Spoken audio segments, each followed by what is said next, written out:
Des femmes face à des missiles nucléaires et des femmes qui gagnent. Vous connaissez? On est au Royaume-Uni, en 1981. Des femmes se mobilisent contre le déploiement de missiles nucléaires américains sur le sol du Royaume-Uni pour protéger l'Europe contre les missiles soviétiques. Ces missiles doivent être stockés sur la base militaire américaine de Greenham au Royaume-Uni.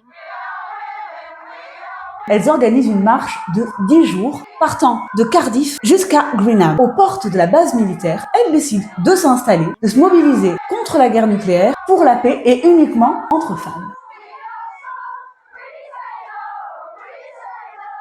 Écoféministes, elles tricotent les barrières, elles chantent, elles font du théâtre. Elles inventent des modes de résistance au patriarcat militaro-industriel, des modes d'action directs sans violence. En 82, elles décident d'encercler l'ensemble de la base par une chaîne humaine composée uniquement de femmes. Elles seront près de 30 000. Le lendemain, environ 6 000 d'entre elles décident de rester et de bloquer l'accès de la base. À partir de là, la répression sera très violente. Peut-être que le pouvoir n'imaginait pas jusque-là que des femmes soient capables d'actions aussi conséquentes. 30 000. Les médias titreront que maintenant que les femmes bien sont parties, il ne reste plus que les lesbiennes rustres en Rangers pour discréditer le mouvement auprès de la population. Ben voyons.